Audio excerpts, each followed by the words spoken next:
ஒரு இயக்கம் இன்னொரு இயக்க சின்னத்துல போட்டி போடக்கூடாதுங்கிறது எங்களுடைய பொதுக்குழுல தலைமை விரும்புதோ இல்லையோ என்னுடைய ஒரு முக்கியமான கோரிக்கை, எங்க இயக்கத்தில் இருக்க அத்தனை பேருடைய முக்கியமான கோரிக்கையா இருக்கு.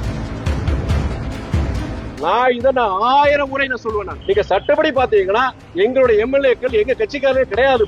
அவங்க திமுக உறுப்பினர்களுக்கு நான் அதான் சொல்றேன். தொண்டர்களுடைய மன குமுறல், நிர்வாகிகளுடைய மன வேதனையை எங்களுடைய துரதிருஷ்டம் சொல்லணும். இது தவறுங்கிறது நான் கண்டிப்பா இது தவறுன்னு சொல்லவே மாட்டேன். இதுக்கு கண்டன சில பேர் பதிவுகள் போடுறாங்க, செய்யறாங்க. நான் 1000 முறை நான் சொல்லுவேன். எதிர்காலத்துல சொல்றேன். நான் ஒரு இயக்கம் இன்னொரு இயக்க சின்னத்துல போட்டி போடக்கூடாதுங்கிறது எங்களுடைய பொதுக்குழுல தலைமை விரும்புதோ இல்லையோ என்னுடைய ஒரு முக்கியமான கோரிக்கை, எங்க இயக்கத்தில் இருக்க அத்தனை பேருடைய முக்கியமான கோரிக்கையா இருக்கு.